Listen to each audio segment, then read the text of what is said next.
Hey guys, Trevor here from SpineWise, and today I want to talk to you about sciatica because there's a lot of confusion about what sciatica actually is. But if you're someone who's getting pain that's going down the back of your leg, whether it's an achy or sharp pain, this is generally what's determined to be sciatica, what's called sciatica.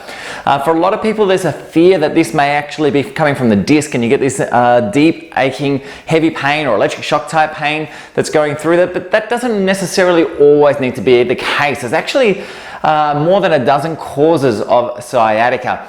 So I want to talk to you today about the three most common causes that I see cause sciatica in people. So the first one's the obvious one that we're going to talk about, and that is the disc. So your discs are a series of kind of like a cushioning substance that sits between the vertebrae at about that level through there. And what the discs basically do is they allow for movement of the vertebrae on top of each other as well as shock absorption as well. In some circumstances, though, discs can become irritated, they can become damaged, and as a result, the nerve that comes out from the side between the spaces there can start getting irritated by the disc, and this can produce our classic pain down the leg type feeling that we get with sciatica. So this is a really common cause of leg pain, but it doesn't necessarily need to be the one that you're suffering with. So disc pain, when it goes down the leg, tends to be quite intense. It tends to be almost like electric shock in nature, quite sharp, and is usually associated with some kind of sensory changes down low towards the foot. The other thing we often see with disc-related issues is a pain in the upper lateral area of the buttocks themselves, so up in that upper top area there, and this is just basically referred pain from the damage in the disc itself. So we have irritation to the nerve creating a leg pain, and then we have irritation to the disc or damage to the disc creating the pain within the actual glute or the muscle itself in the top of the buttock cheek. So that's number one cause that we want to talk about.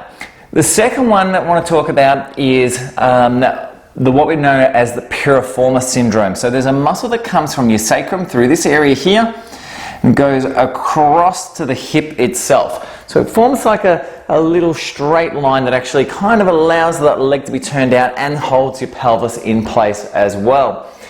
The problem with this muscle that comes through here is that we have a nerve that actually runs from there, as we've highlighted here, from here, goes through that muscle itself and then continues down the leg.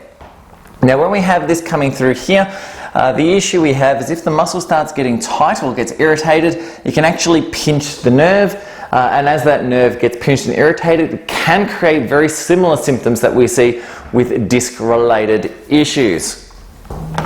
The final one I want to talk to you about now is sacroiliac referred pain. So your sacroiliac joint is this joint through here. This is where your spine meets your pelvis, and this joint through here can become inflamed. And when it becomes inflamed, the problem with that then is that the inflammation in that joint then tends to generate what we call a referred pain. And this referred pain also produces a similar pain pattern that runs down the back of the leg. So this one here though, what we tend to see with this one here is it tends to be a lot more deeper and achy in its nature, and quite often it's aggravated by things like sitting. So if we're having that chronic ache down the leg, especially if it's aggravated by sitting or staying still for a long period of time, we're more likely to be seeing it coming from the sacroiliac joint through here. If it's a more sharp electric shock type pain, then we're more likely to see that it's nerve irritation, like we see with discs and piriformis syndromes and things like that as well. All these three things can often commonly be treated quite conservatively if we've gotten early. When we start getting to the point where we're starting to get major problems with discs and we're starting to get severe irritation to nerves, then surgery starts becoming an option. But if you get to these things early enough, most of the time we can actually do a lot conservatively to calm them right down and get you back on track. Anyway guys, that's a quick introduction to leg pain and sciatica, and the top three reasons why we see sciatica most commonly in people. If you have any questions with any of those things, post them up below or send me a message. Always happy to help out in any way, shape or form that I can. Catch you in the next video. See you guys. Bye for now.